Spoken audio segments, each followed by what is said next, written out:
वो अगर हम उसको गर्म करें ना, किसी भी सब्सटेंस को अगर हम गर्म करें और गर्म करने पर अगर वो वेपराइज हो जाए, तो अगर वो वेपराइज हो जाता है तो ऐसा ही सब्सटेंस जो है वो फ्लेम के साथ जलता है। मतलब अगर उसको जलाते हैं, एक तो होता है गर्म करना, गर्म करने का मतलब ये है कि उसका टेम्परेचर धीरे धीरे बढ़ा रहे हैं, उसको किसी कंटेनर में रखना है। और एक होता है जलाना। जलाना मतलब क्या है कि आपने डायरेक्टली उसको फायर में जो है फायर के साथ उसका कांटेक्ट करवा दिया, तो तब वही चीज़ जलेगी जो डायरेक्टली गर्म करने पर वेपराइज हो जाए, वही जलती है। ठीक है,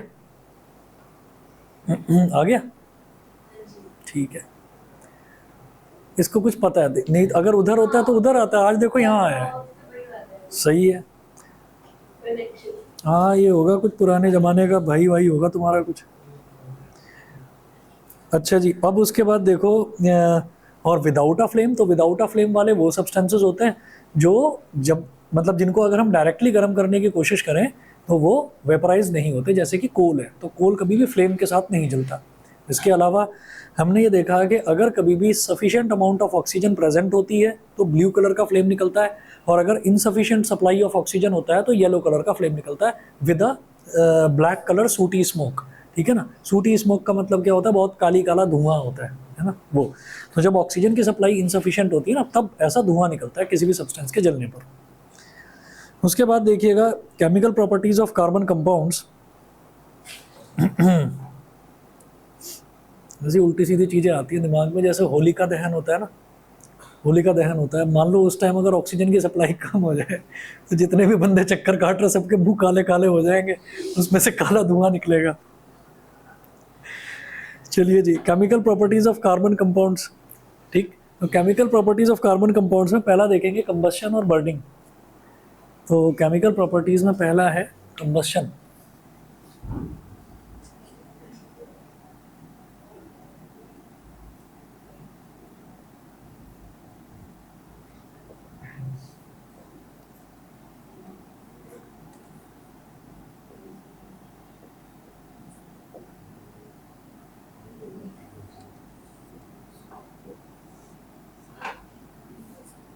वैसे मुंह जल तो जा बोलिया नहीं।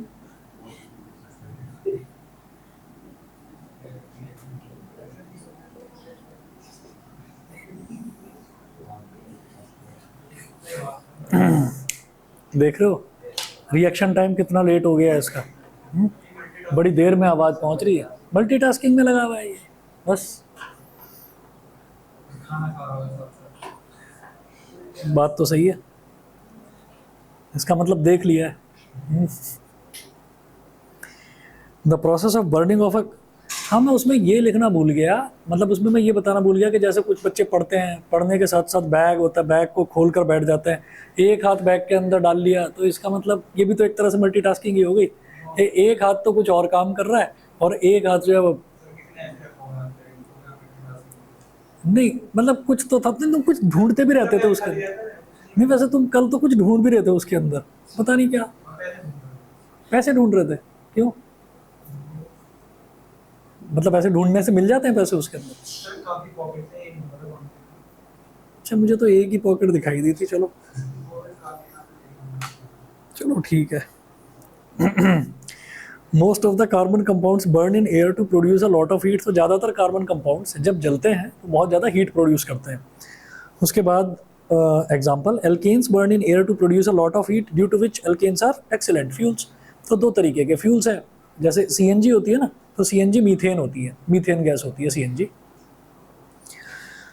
अच्छा, तो मीथेन की ही बात करी जा रही है यहाँ पर। CH4, देखिए एक एग्जांपल ले रहे हैं, एग्जांपल में रिएक्शन दिखा रहे हैं। CH4 मीथेन, ब्रैकेट में लिखा हुआ है नेचुरल गैस, ठीक है ना, उसी को कंप्रेस करके डालते हैं, तो कंप्रेस्ड नेचुरल गैस यानी कि CNG वो यही होती है मीथेन। तो CH4 ये हो गया मीथेन, और जो मीथेन है, मीथेन का ऑक्सीडेशन करवाया,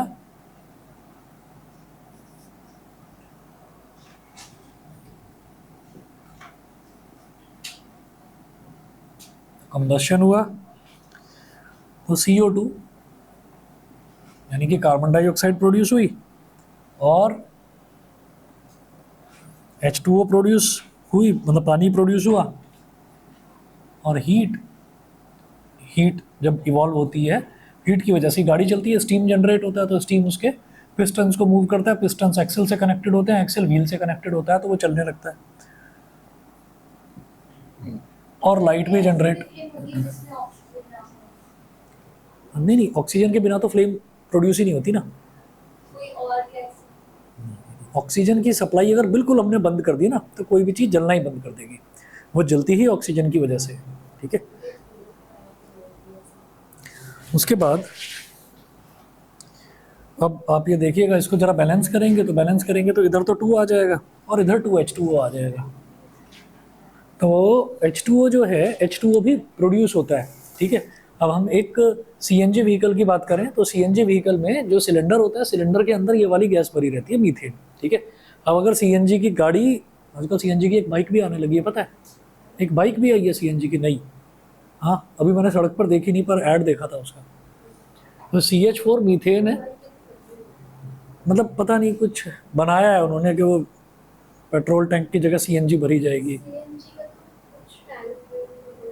हाँ, अब पता नहीं क्या कंसेप्ट है उसका, मैंने न्यूज़ में पढ़ा था, एक बाइक आई है CNG, CH4 मीथेन।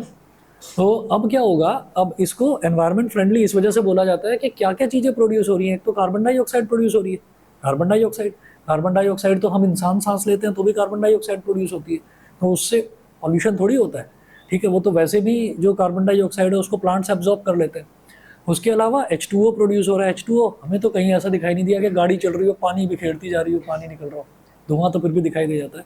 तो वो जो पानी है, वो पानी कैसे होता है, वो पूरा जो उसका एग्जॉस्ट पाइप होता है ना, जिसको साइलेंसर बोल देते हैं, तो वो जो पूरा एग्जॉस्ट पाइप है, वो एग्जॉस्ट पाइप के थ्रू ही वो आता है। वो एग्जॉस्ट पाइप इतना गर्म होता है, क्योंकि साथ में हीट भी प्रोड्यूस हो रही है, वो एग्जॉस्ट पाइप इतना गर्म होता है कि वो जो पानी है वो इवेपोरेट हो जाता है। और वहीं पर अगर आप सर्दियों में देखें ना, तो सर्दियों में जब भयंकर कोहरा पड़ रहा होता है, उस टाइम देखोगे कोई खड़ी हुई कार है, उसको स्टार्ट करा जाता है। तो जब स्टार्ट करते हैं तो जो उसका साइलेंसर, उसके साइलेंसर में से भी आपने कई बार नोटिस करा होगा कि वाटर ड्रॉप्स थोड़ी थोड़ी वो टपकती रहती हैं। रास्ते में अगर चलती हुई आप गाड़ी देख रहे हैं, तो आपके आगे अगर कोई गाड़ी जा रही है तो उसके साइलेंसर पर आप नोट करें, खास तौर पर बात कर रहा हूँ सर्दियों की, तो तब क्योंकि इवेपोरेशन रेट जो है वो काफ़ी स्लो हो जाता है, तो कुछ ड्रॉप्स आपको पानी की गिरती हुई लगातार दिखाई देती है, ठीक है। तो CO2 प्रोड्यूस हो रहा है। CO2 एनवायरनमेंट के लिए ऐसा हार्मफुल नहीं है, क्योंकि हार्मफुल तो है पर उतना हार्मफुल नहीं है, क्योंकि प्लांट्स जो हैं उसको एब्जॉर्ब कर लेते हैं। H2O वाटर है, हीट इंजन के अंदर है, और जो लाइट है, लाइट अगेन इंजन के अंदर ही है, ठीक है ना। लाइट मतलब जब फ्यूल बर्न होता है तो जलता है तो रोशनी निकलती है, तो वो सब इंजन के अंदर ही है, इंजन के अंदर एक्चुअली आग ही लगती है। अच्छा जी, तो उसके बाद अगला देखेंगे पेज नंबर 34 पर, the cooking gas LPG which we use in our homes is mainly an alkane called butane. जो हम अपने घरों में यूज़ करते हैं कुकिंग गैस LPG, वो भी एक एल्केन है, उसको हम बोल देते हैं ब्यूटेन, ठीक है। ब्यूटेन क्या होता है, C4H10, हमको पता ही है। The saturated hydrocarbons alkanes generally burn in air with a blue non sooty flame. तो जो सैचुरेटेड हाइड्रोकार्बन्स हैं वो एयर में जब जलते हैं तो वो ब्लू फ्लेम और नॉन सूटी फ्लेम के साथ ही जलते हैं। धुआं थोड़ी होता, नहीं तो किचन में काला काला धुआं ही हो जाता, ठीक, पता चला रोटी काली हो गई। If however the supply of air and hence oxygen for burning is reduced, तो आप सोचिए कि अगर मान लीजिए हमने ऑक्सीजन की सप्लाई को रोक दिया तो क्या होता है, या थोड़ा सा कम कर दिया, then incomplete combustion of even saturated hydrocarbons will take place and they will burn producing a sooty flame giving a lot of black smoke। अच्छा, ये कब होता है, जैसे मान लीजिए जो जैसे घर में जो स्टोव होता है, जो कुकिंग स्टोव होता है, जो गैस होती है, उस पर हम बर्तन रखते हैं। अब बर्तन रखते हैं तो उसकी ना टाइम टू टाइम सफाई भी आपने नोटिस करा होगा कि टाइम टू टाइम उसकी सफाई भी करते हैं। एक मिनट,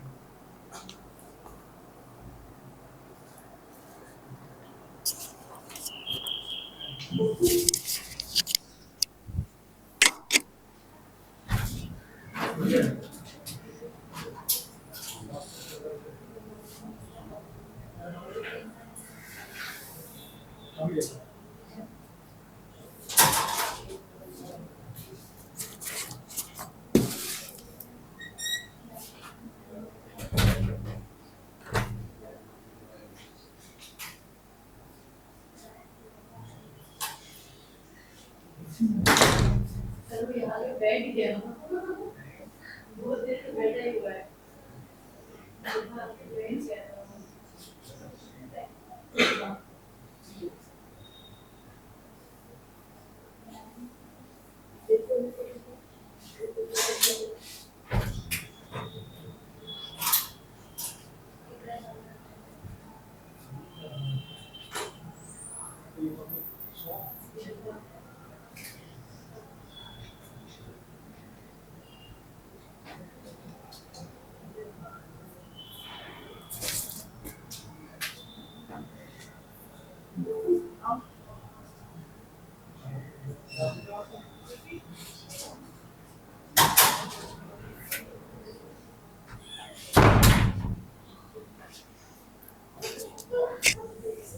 क्या हो गया, आ गया क्या ये?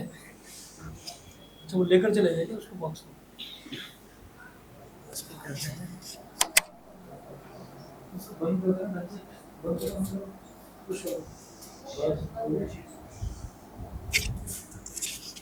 जरा सा खुला रहता है ना, उसमें भी वो हाथ घुसाने लगता है।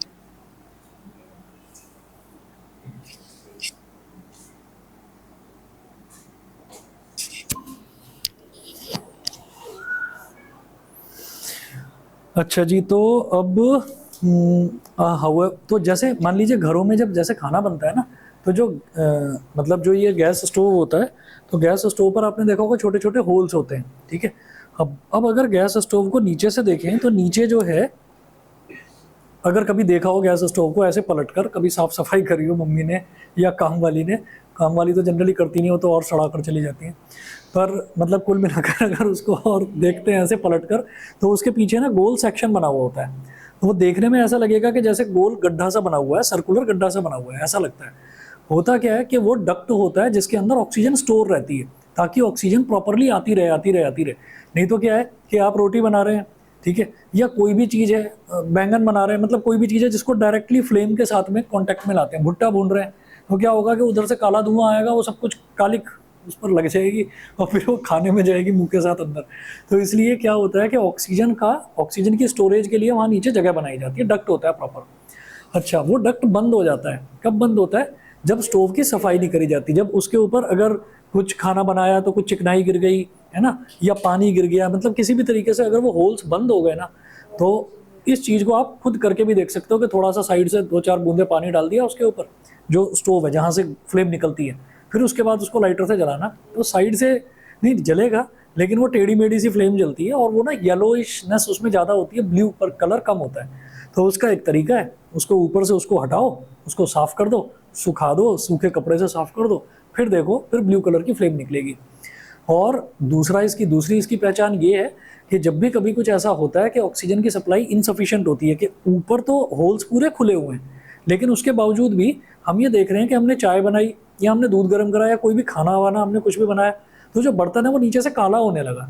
हमने ये देखा कि बर्तन नीचे से काला होने लगा। इसका मतलब क्या है कि या तो पाइप में कुछ कचरा आ गया, या नीचे जो है कुछ जो डक्ट है वो डक्ट कुछ खराब हो रहा है, उसको सफाई की ज़रूरत है, मतलब टाइम टू टाइम उसको साफ़ करने की ज़रूरत इस वजह से पड़ती है, ठीक है, ताकि ऑक्सीजन की सप्लाई बनी रहे।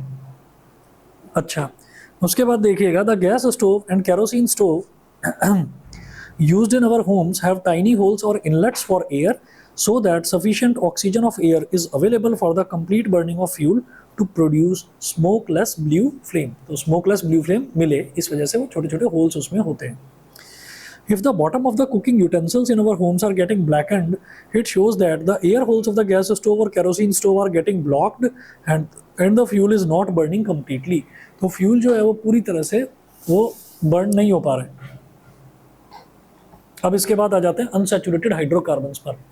तो सैचुरेटेड हाइड्रोकार्बन्स को कहते हैं ये एक्सीलेंट फ्यूल्स होते हैं।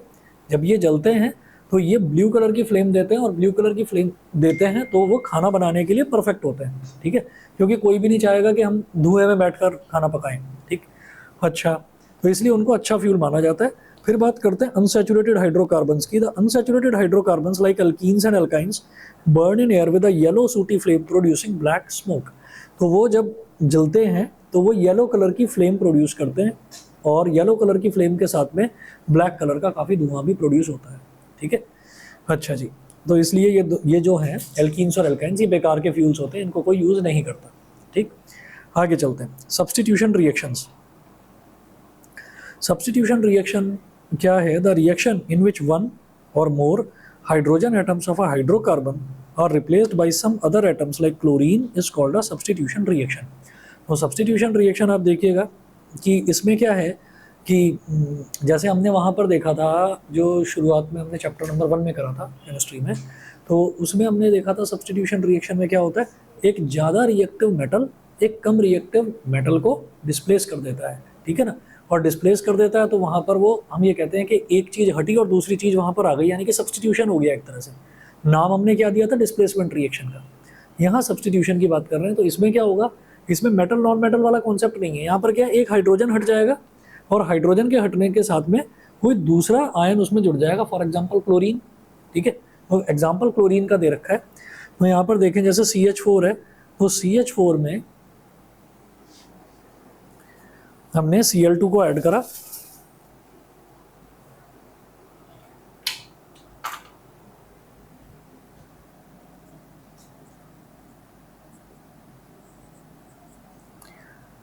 CH4 प्लस Cl2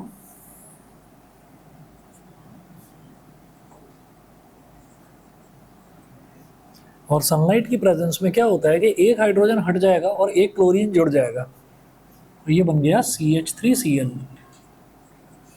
CH3Cl हो गया।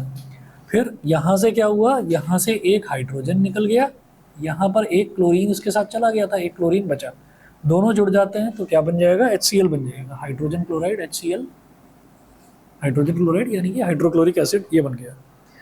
In this reaction 1H atom of methane has been substituted or replaced by a chlorine atom, converting CH4 into CH3Cl. By supplying more chlorine, it is possible to replace all the hydrogen atoms of methane by chlorine one by one. तो अगर हम ज़्यादा chlorine provide कराएंगे तो बाकी के सारे जो क्लोरीन के एटम्स हैं उनको भी हटाया जा सकता है। कैसे? आप ये देखिएगा कि ये क्या बना, क्लोरीन के साथ में CH3 है तो क्या बोलते हैं? क्लोरोमीथेन। क्लोरोमीथेन समझ गए? क्लोरो हेलो, हेलो एल्केन, तो क्लोरोमीथेन, ठीक। तीन ही तो चीज़ थी जो हेलोजेंस में आती हैं, क्लोरीन, ब्रोमीन और आयोडीन, है ना। अच्छा, अब हमने कहा कि भाई मेरे को ना CH3Cl मिल गया, CH3Cl मिल गया, अब ले आओ CH3Cl को इधर ले आए। अब इसके साथ में फिर से हमने क्लोरीन ऐड करा दिया, इसके अंदर Cl2 ऐड करा दिया, तो फिर से क्या होगा, यहाँ से एक हाइड्रोजन और निकलेगा,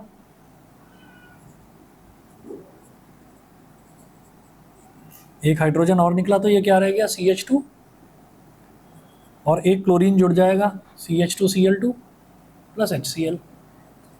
यहाँ पर दो क्लोरीन है लेकिन कार्बन तो एक है, तो इसको क्या बोलेंगे? डाइक्लोरोमीथेन।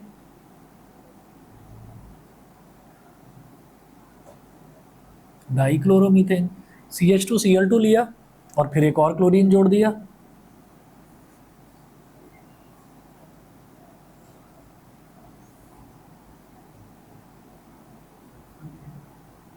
सनलाइट की प्रेजेंस में, तो ये क्या हो जाएगा? CHCl3। भाई एक हाइड्रोजन और निकल गया और उसकी जगह एक क्लोरीन जुड़ गया, तो ये क्या हो गया? CHCl3 plus HCl। इसको क्या बोलेंगे? ट्राइक्लोरोमीथेन।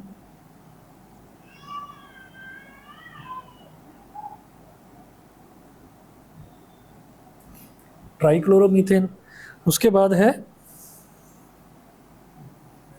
अब CHCl3 लिया, इसके साथ क्लोरीन का रिएक्शन करा दिया, वही सनलाइट की प्रेजेंस में,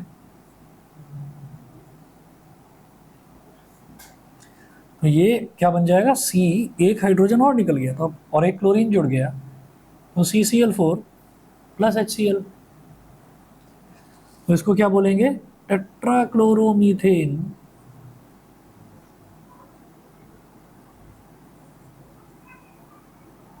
टेट्राक्लोरोमीथेन और कार्बन टेट्राक्लोराइड।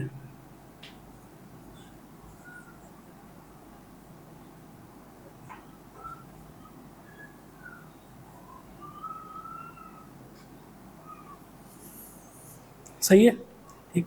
तो सब्स्टिट्यूशन रिएक्शन में हमने एक एग्जांपल देख लिया कि क्लोरीन है तो रिपीटेड सब्स्टिट्यूशन चलता रहता है जब तक सारे के सारे हाइड्रोजन खत्म ना हो जाए, तब तक वो चलता रहेगा। आगे चलते हैं जी, अगला देखते हैं एडिशन रिएक्शंस।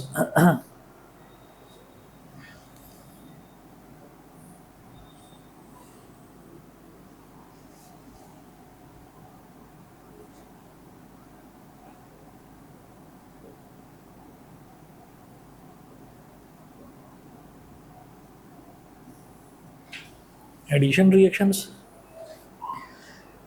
एडिशन रिएक्शंस में क्या है? Addition reactions like the addition of hydrogen, chlorine और bromine are a characteristic property of unsaturated hydrocarbons. तो एडिशन रिएक्शंस जो है ना, ये अनसैचुरेटेड हाइड्रोकार्बन्स की एक कैरेक्टरिस्टिक प्रॉपर्टी है। अनसैचुरेटेड हाइड्रोकार्बन का मतलब मैं एल्कीन और एल्काइन की बात करूंगा। जैसे हमने यहाँ पर अगर हम देखें तो हमने इद वाले में ये वाला जो हमने करा है, ये हमने लिया था, ये था सब्स्टिट्यूशन रिएक्शंस। वो तो कंबस्शन था,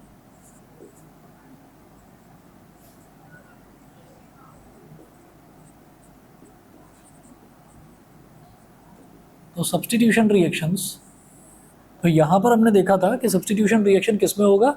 ये होगा सैचुरेटेड हाइड्रोकार्बन यानी कि अल्केन्स के केस में। और जो एडिशन रिएक्शंस हैं ये अनसैचुरेटेड हाइड्रोकार्बन्स के केस में होंगे। तो addition reactions like the addition of hydrogen, chlorine और ब्रोमीन, बताता हूँ अभी। Addition of ethene with hydrogen. तो अब हमें क्या करना है कि जब हम एडिशन रिएक्शन की बात कर रहे हैं, सब्स्टिट्यूशन तो हमने क्लोरीन के केस में देख लिया, एडिशन के केस में हम देखेंगे हाइड्रोजन का एग्जाम्पल लेंगे। हाइड्रोजन ऐड होता है और कैसे ऐड होता है वो देखिएगा।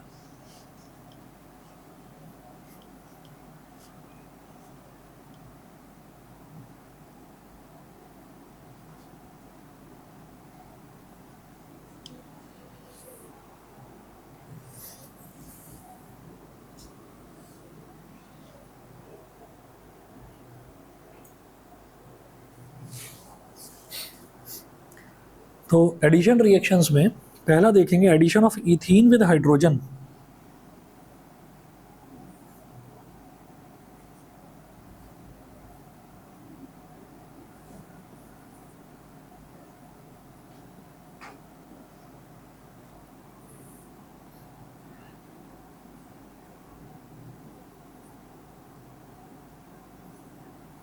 Addition of ethene with hydrogen.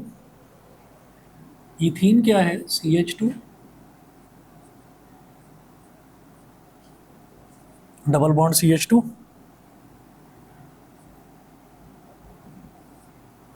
इसमें हाइड्रोजन ऐड करा दिया,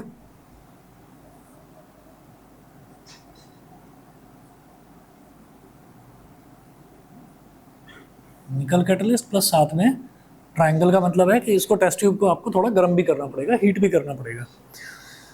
तो यहाँ पर ऐसा होता है कि जब हम CH2 डबल बॉन्ड CH2 की बात कर रहे हैं, अब हाइड्रोजन जो है, हाइड्रोजन तो भाई तैयार है ऐड होने के लिए। हाइड्रोकार्बन्स की बात कर रहे हैं तो कार्बन का कंपाउंड कहीं पर भी दिखेगा तो हाइड्रोजन कहेगा भाई मैं तो हमेशा जुड़ने के लिए तैयार हूँ। कैसे?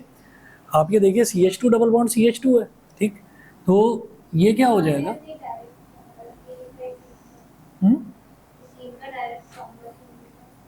समझाने के लिए बताता हूँ क्यों। जैसे ये है CH2 डबल बॉन्ड CH2, तो हम ऐसे कहेंगे कि C और C के बीच में तो डबल बॉन्ड है, ठीक है, और इधर एक H है और एक H इधर है, एक H इधर है और एक H इधर है, ये हो गया।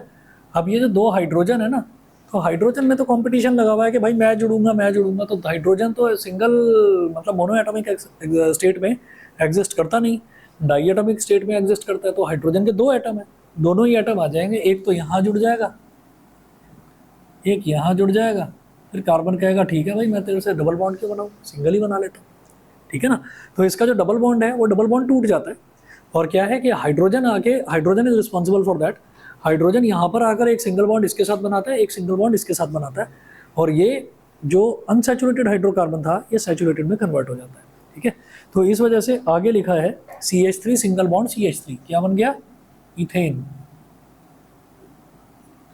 CH3 single bond CH3। तो इसको ये बताया क्यों है यहाँ पर, इस तरह से क्यों लिखा है इथीन को और इथेन को, ताकि हम डिफ्रेंशिएट करके दिखा सकें कि पहले डबल बॉन्ड था और डबल बॉन्ड से सिंगल बॉन्ड में कन्वर्ट हो गया, इस वजह से दिखाया है यहाँ पर। समझ गए? हाँ। Carbon monoxide, carbon monoxide actually ना स्टेबल इस वजह से होती है एक तो बनती कम है। जब भी कभी हम कार्बन का ऑक्सीडेशन कराते हैं तो पार्शियल ऑक्सीडेशन होता है, पूरी तरह से ऑक्सीजन अवेलेबल नहीं होती। और अगर ऑक्सीजन अच्छी क्वांटिटी में अवेलेबल होती है कार्बन को, तो फिर वो कार्बन मोनोऑक्साइड को ही कार्बन डाइऑक्साइड बना लेती है। तो स्टेबल होती है, क्यों? और तब तक स्टेबल रहेगी जब तक उसको और ऑक्सीजन नहीं मिलती, ठीक है। तो और ऑक्सीजन अगर मिली तो फिर कार्बन डाइऑक्साइड बन जाएगी। यही चीज़ है कि जो व्हीकल्स भी है ना, जो व्हीकल्स CO2 प्रोड्यूस करते हैं, जो व्हीकल्स भी हैं वो CO2 प्रोड्यूस करते हैं। और सर्दियों में क्या है कि सर्दियों में ऑक्सीजन भी लिमिटेड हो जाती है ड्यू टू एयर पॉल्यूशन। और जब ऑक्सीजन लिमिटेड हो जाती है, ऑक्सीजन के लिमिटेड होने से व्हीकल्स भी कार्बन मोनोऑक्साइड प्रोड्यूस करने लगते हैं। तो उससे क्या होता है कि और पॉल्यूशन बढ़ने लगता है, ये होता है, ठीक है ना। और धूप निकलती है, तो धूप निकलती है तो जितने भी हार्मफुल पॉल्यूटेंट्स हैं वो इवेपोरेट हो जाते हैं, फिर ऑक्सीजन मिल जाती है, तो फिर कार्बन डाइऑक्साइड प्रोड्यूस होती है। कार्बन मोनोऑक्साइड का स्ट्रक्चर ये तो मेरे को देखना पड़ेगा, मुझे खुद नहीं पता कार्बन मोनोऑक्साइड का स्ट्रक्चर क्या है। रीज़न क्या है कि जब हम कार्बन की ऑक्सीजन के साथ ज्वाइनिंग की बात करते हैं तो कार्बन मोनोऑक्साइड में 3 आते हैं डबल बॉन्ड, डाइऑक्साइड में तो 2 आएंगे।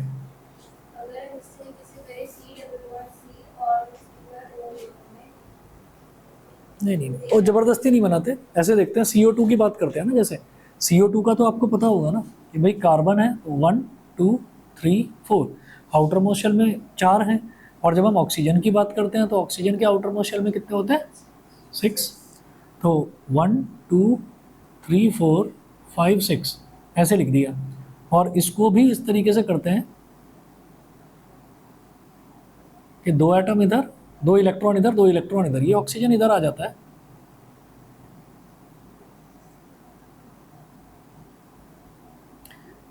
तो यहाँ पर जो है, यहाँ पर ये वाला जो ऑक्सीजन है, ये वाले ऑक्सीजन के 1 2 3 4 5 6 7 8 इसके तो 8 हो गए, ये तो सेटिस्फाई हो गया। और ये जो कार्बन है इसके 1 2 3 4 5 6, तो क्या करेगा? एक और ऑक्सीजन आएगा इसके पास, 1 2 3 4 5 6, ये मैंने गलत बना दिया। 1 2 3 4 5 6 7 8 है ना। ये चारों इलेक्ट्रॉन इस ऑक्सीजन के भी हो गए, सिमिलरली ये चारों इलेक्ट्रॉन इस ऑक्सीजन के भी हो गए। तो जब 4 इलेक्ट्रॉन्स हैं तो डबल बॉन्ड है, तो ये तो C डबल बॉन्ड हो और Z डबल बॉन्ड हो जाएगा। और मोनोऑक्साइड में आप बोल रहे हैं कि 3 बार आते हैं triple bond, double bond. Monoxide देखकर बताता हूँ मैं, ऐसी ज़बरदस्ती आपको बता दूँ कुछ भी कहानी, ये तो मेरे को कंफर्म पता है, ठीक है, ये बता दिया है आपको। लेकिन कार्बन मोनोऑक्साइड का कैसे होता है वो मैं बताऊँगा, स्टेबल क्यों है वो मैंने आपको बता दिया। हाँ, स्ट्रक्चर के बेसिस पर मैं बता दूँगा आपको, ठीक है, मुझे रिमाइंड करा देना।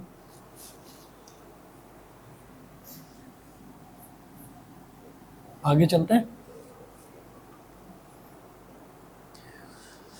अच्छा जी, अब ये जो कंसेप्ट है ना एडिशन ऑफ हाइड्रोजन वाला, बड़ा इंपॉर्टेंट है, प्रैक्टिकल यूजेस हैं इसके बहुत ज़्यादा। हाँ जी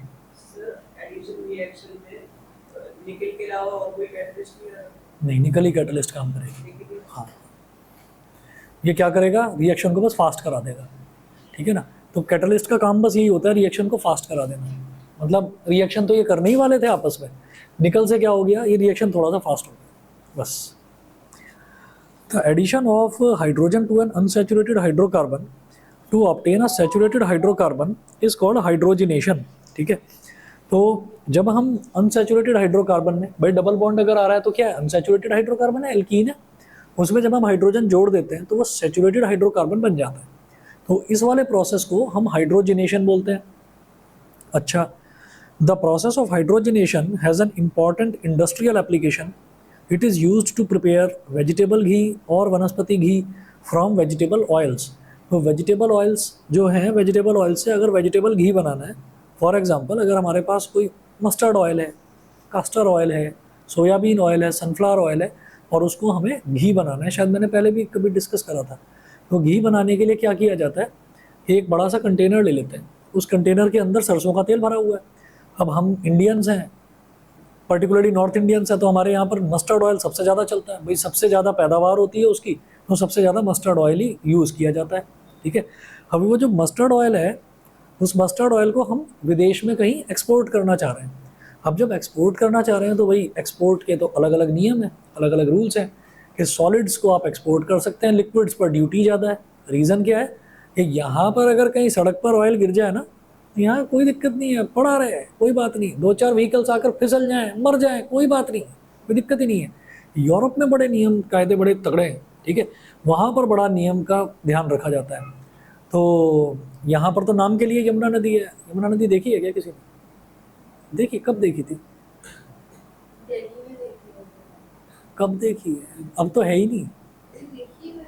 तब देखी होगी, पहले देखी, अब तो है ही नहीं। अब तो पानी नहीं है उसमें, अब तो रेत ही रेत है, बस गड्ढा दिखाई देता है कि यहाँ से यमुना नदी बहा करती थी, और वहाँ पर भी कूड़ा ही कूड़ा, कूड़ा ही कूड़ा पड़ा हुआ है। तो मैं ये बता रहा हूँ, ये चीज़ मैं इसलिए बता रहा हूँ क्योंकि यहाँ पर कोई कायदा कानून नहीं है, लेकिन बाहर की जो रूल्स हैं वो बड़े स्ट्रिक्ट हैं। तो वहाँ पर ऑयल स्पिलेज जो है ना, ऑयल स्पिलेज अपने आप में बहुत बड़ा मतलब क्राइम है, और उसमें सज़ा होती है अच्छी खासी। यहाँ पर तो पनीर के नाम पर प्लास्टिक काट कर खिला देते हैं, कोई फ़र्क नहीं पड़ता, 2 दिन में जेल से बाहर आ जाता है वो, 500 रुपये देकर, 1000 रुपये देकर, कोई फ़र्क नहीं पड़ता। तो यहाँ तो कुछ ऐसा है नहीं। अब बाहर अगर भेजनी है कोई चीज़, तो उसमें क्या करा जाएगा कि उसको, भाई लिक्विड के लिए रूल्स अलग हैं, तो उसको सॉलिडिफाई कर दिया जाता है। सॉलिडिफाई करने का क्या तरीका है? एक प्लास्टिक का बड़ा सा पैकेट लिया या कंटेनर लिया, उस कंटेनर के अंदर सरसों का तेल भरा, सरसों का तेल भरने के बाद में इंडस्ट्री में इंजेक्शंस होते हैं, वो इंजेक्शन लगाया, उसके अंदर इंजेक्शन के थ्रू क्या जाता है, हाइड्रोजन उसके अंदर इंसर्ट कर देते हैं। जितनी भी एक्सेस एयर है, पहले तो एक्सेस एयर निकाल दी जाती है ताकि सिर्फ अंदर हाइड्रोजन इंसर्ट करी जाए। तो इंडस्ट्रियल होता है, ये नहीं कि कोई आदमी बैठकर इंजेक्शन लगा रहा है, ठीक है। तो वहाँ पर पहले उसको सक करके एक्स्ट्रा एयर जो है वो निकाली जाती है।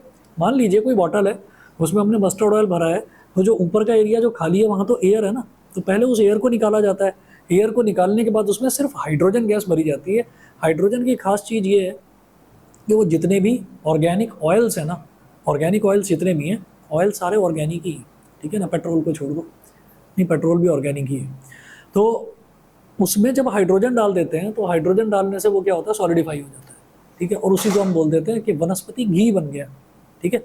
जब कभी जलेबी बनती है ना, तो जलेबी बनती है तो वो जो जलेबी वाले भैया हैं वो क्या करते हैं, पहले वो कनस्तर खोलते हैं, कनस्तर खोल के उसके अंदर चमचा लगाते हैं, तो चमचा लगाते हैं, देखने से लगता है कि अरे ये तो घी है, और उसको कढ़ाई में डाल देते हैं, फिर चालू करते हैं फ्लेम। तो जैसे ही वो गर्म करते हैं, तो गर्म करने से होता क्या है कि हीट जनरेट हुई, हीट जनरेट होने से क्या होता है कि जैसे ही वो सॉलिडिफाइड जो कार्बन कंपाउंड है, जब वो जलना शुरू करता है, तो जब वो जलता है तो जितनी भी उसके अंदर हाइड्रोजन एडेड थी, वो हाइड्रोजन इवेपोरेट होती है।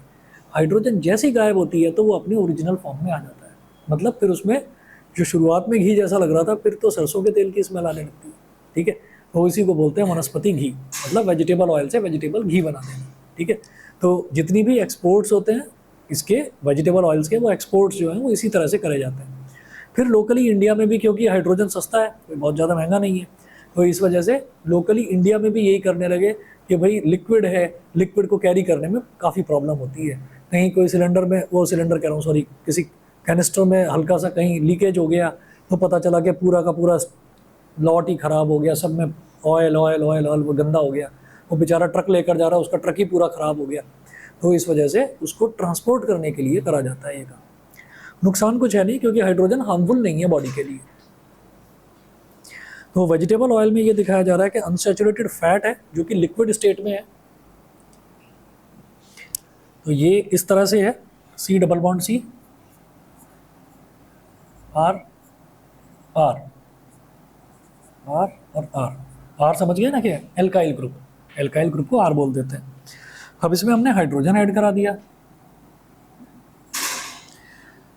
हाइड्रोजन ऐड कराया और किसकी प्रेजेंस में, वही निकल कैटलिस्ट, और हीट कर दिया।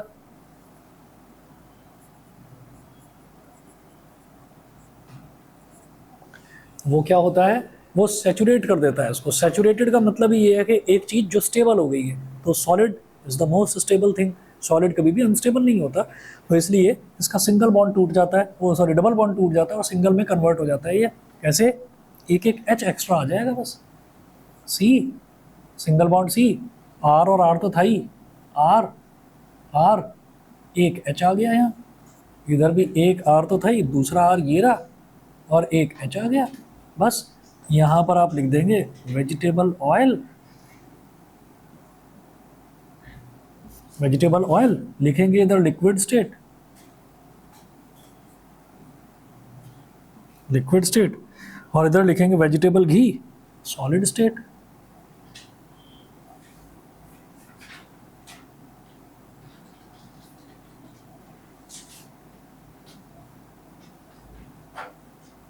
एक्चुअल में घी नहीं है, ये नाम है इसका वेजिटेबल घी। वैसे ही जैसे वो सोया मिल्क आता है आजकल, राइस मिल्क आता है ना, तो एक्चुअल में मिल्क नहीं है वो उसको एक्सट्रैक्ट करके जो निकाला जाता है उसी को कह देते हैं सोया मिल्क या राइस मिल्क। चावल से बनाया जाता है राइस मिल्क आजकल, वो भी बड़ा चल रहा है।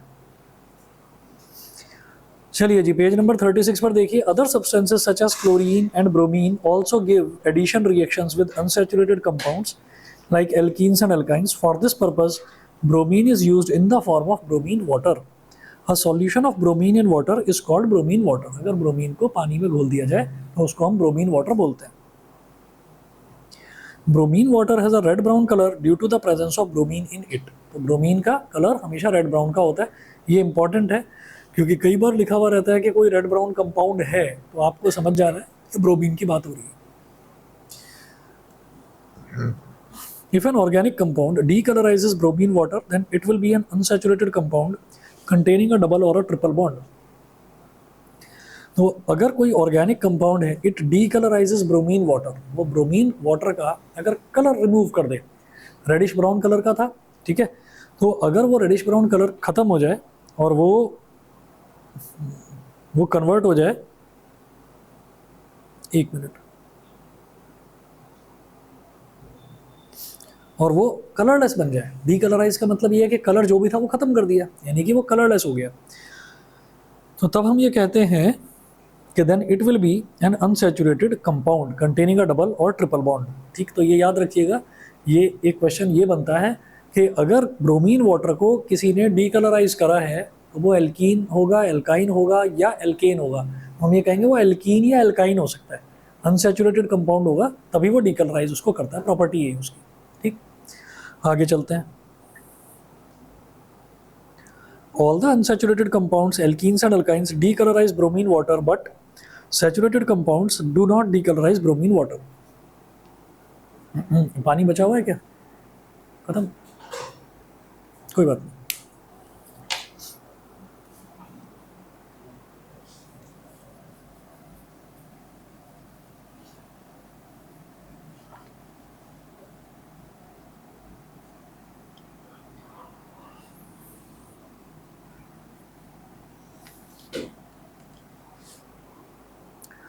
चलिए जी, नेक्स्ट क्वेश्चन देखिएगा। क्वेश्चन है which of the following hydrocarbons undergo addition reactions. ऐसे ही बता दीजिएगा, which of the following hydrocarbons undergo addition reactions.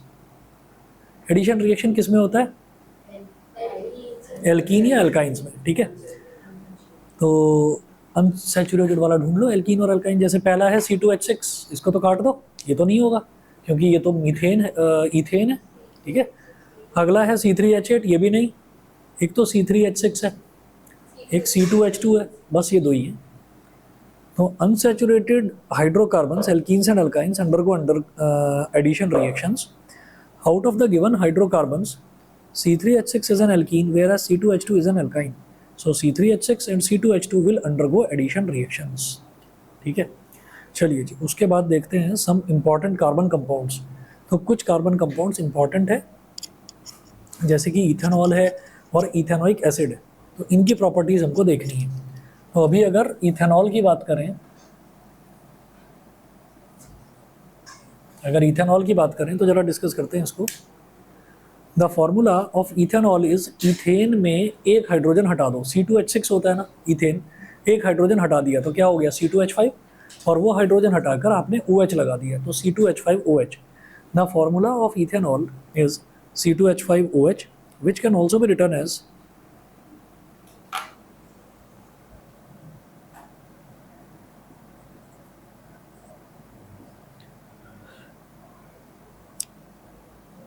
तो जब इसका स्ट्रक्चर बनाएंगे तो कार्बन तो दो है ना, दो कार्बन हो गए, इधर OH लगेगा, तो इस कार्बन का एक और दो, दो बॉन्ड बन गए हैं, तो अभी दो और बनाएगा H। इस कार्बन का सिंगल बॉन्ड बना है तो तीन और बनेंगे H। तो ये क्या हो गया CH3 CH2OH।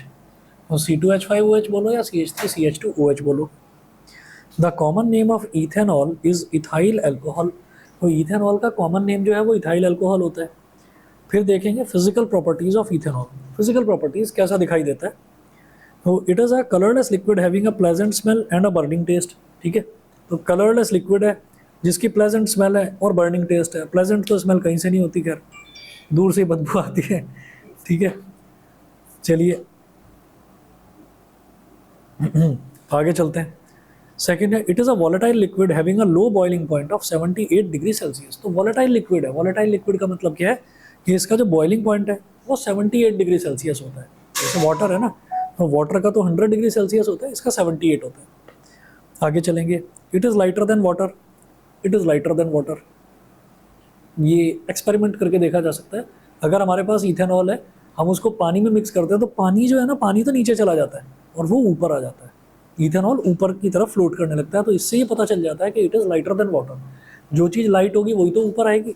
For example oil, oil अगर होगा तो ऑयल को आपने कोकोनट ऑयल लिया और पूरा एक ग्लास में पानी भर रखा है, 1 चम्मच कोकोनट ऑयल उसमें मिलाओ, स्टिर करो खूब अच्छे से, मिल जा वो मिलेगा ही नहीं, घुलेगा नहीं उसमें, कोकोनट ऑयल फ्लोट करके ऊपर ही आ जाएगा। ठीक है, आगे चलते हैं। It mixes with water in any proportion.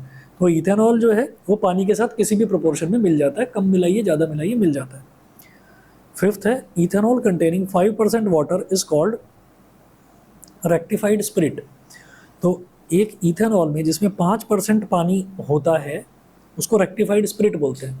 Rectified spirit, इसका क्या काम होता है, जैसे कभी चोट लग जाती है, डॉक्टर के पास जाते हैं तो डॉक्टर जब उससे स्पिरिट से साफ करते हैं ना, वो ठंडा ठंडा जो फील होता है, वो यही चीज़ है रेक्टिफाइड स्पिरिट। इथेनॉल में 5% पानी मिला देते हैं तो वो डिसइंफेक्टेंट का काम करता है कि अगर किसी भी तरीके से कोई जर्म्स हैं या कोई इन्फेक्शन है तो उसको हटा देता है। नहीं, डेटॉल तो अलग चीज़ हो गई। डेटॉल तो बहुत डाइल्यूट होता है।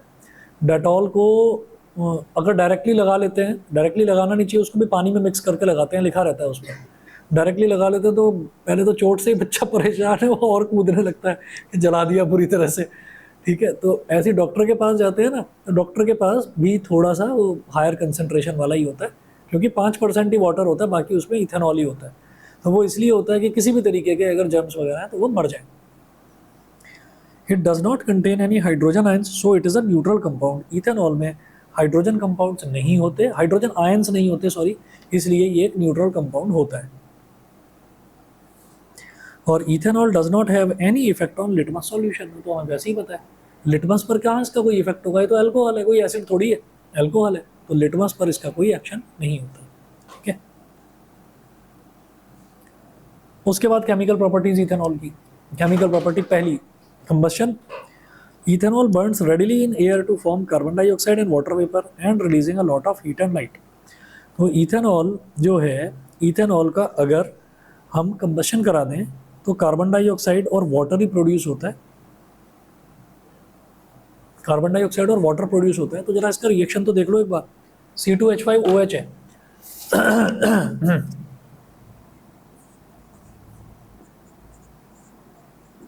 ऑक्सीजन, क्या क्या प्रोड्यूस हो रहा है, CO2, H2O,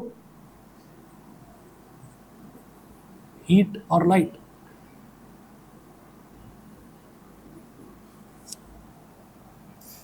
बैलेंस करने के लिए इधर 2 लगा दिया, इधर 3 लगा दिया और इधर 3 लगा दिया। ठीक है, और रिएक्शन सेम नहीं है मीथेन वाला, मीथेन वाला ही तो रिएक्शन है भाई। मीथेन में क्या था, यहाँ CH4 था, ऑक्सीजन के साथ रिएक्शन कराया था तो क्या क्या प्रोड्यूस हो रहा था, CO2, H2O, हीट और लाइट। इसका मतलब इथेनॉल को तो फ्यूल की तरह यूज़ करा जा सकता है। जब मीथेन को फ्यूल की तरह यूज़ करा जा सकता है तो इथेनॉल को भी फ्यूल की तरह यूज़ करा जा सकता है। तो अब पहले क्या था, आपने अगर थोड़ा मतलब न्यूज़ वगैरह सुनते हो, जो मोटर पॉलिसी ना नई बार बार बनती जा रही है हमारे कंट्री में, और हमारे कंट्री में क्या पूरे वर्ल्ड में ही मोटर पॉलिसी बार बार चेंज हो रही है। तो आपने सुना होगा BS5 व्हीकल्स वो बैन हो जाते हैं, BS3 BS4 तो पूरी तरह से बैन हो जाते हैं सर्दियों में दिल्ली में। ठीक है, क्योंकि वो पॉल्यूशन ज़्यादा करते हैं। तो उसमें क्या होता है ना कि उसमें फ्यूल जो है, पेट्रोल जो है, पेट्रोल में क्या हुआ करता था पहले, 5% इथेनॉल मिलाते थे। इथेनॉल हमारे कंट्री में खूब मिलता है, क्यों, क्योंकि हमारे कंट्री में शुगर केन बहुत अच्छी प्रोड्यूस होती है। तो शुगर केन का एक बाई प्रोडक्ट होता है इथेनॉल। तो हमारे कंट्री में इथेनॉल की कोई कमी ही नहीं है, ठीक है। हम इथेनॉल खुद से मैन्युफैक्चर करते हैं, वो साइड प्रोडक्ट है, जो चीनी चीनी बनती है उसका साइड प्रोडक्ट है। अच्छा, उसके बाद फिर क्या हुआ, फिर पॉल्यूशन बढ़ने लगा, तो फिर 10% मिलाने लगे। फिर क्या हुआ, और पॉल्यूशन बढ़ने लगा, 15% मिलाने लगे। अब अगर आप यहाँ से, ये सोसाइटी है ना स्टार रामेश्वरम, रामेश्वरम सोसाइटी है, उसके पास में एक सीएनजी पंप है, वहाँ पर अक्सर ट्रैफिक जाम लगा रहता है। तो वहाँ पर लिखा हुआ है आई लव सिद्धार्थ फ्यूल्स, है ना, वो देखा है लिखा हुआ, ठीक, वो देखना। और उस पर नीचे लिखा हुआ है डीजल, पेट्रोल, सीएनजी, और लिखा हुआ है E20 पेट्रोल, E20 नोटिस करना, आप ध्यान देना, E फॉर इथेनॉल, 20 मतलब पेट्रोल में 20% इथेनॉल मिक्स्ड है। तो BS6 की भी दो फेजेस हैं, एक फेज 1 और एक फेज 2। तो BS6 फेज 2 वाली गाड़ी में ही आप वो डलवा सकते हो, और वो थोड़ा सस्ता है, आई थिंक 4 या 5 रुपये लीटर सस्ता है वो बाकी पेट्रोल से।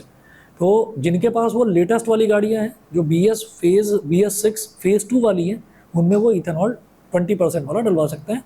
और आने वाले टाइम में फ्यूचर फ्यूल है ये हमारे कंट्री का, आने वाले टाइम में सिर्फ इथेनॉल से चलने वाली गाड़ियाँ आ जाएंगी। और ये ज़्यादा टाइम नहीं है इसमें, 5-6 साल या 10 साल, मैक्सिमम 10 साल में आ जाएंगी ये गाड़ियाँ।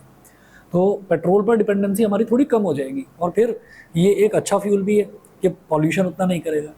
बस इतना है कि आज की तारीख में जो इथेनॉल से बनने चलने वाली गाड़ियाँ थोड़ी महंगी हैं, आगे शायद सस्ती हो जाए। तो देखिएगा, ethanol as a fuel, since ethanol burns with a clear flame giving a lot of heat, therefore it is used as a fuel. Some countries add ethanol to petrol to be used as a fuel in cars, thus ethanol is used as an additive in petrol. तो ethanol को petrol में एक additive की तरह भी use किया जा सकता है, और करा जाता है, हमारे कंट्री में तो यूज़ करते हैं, ठीक। अब आगे इसके जो रिएक्शंस हैं ना वो नेक्स्ट क्लास में देखेंगे, आज इतना ही कर लीजिए।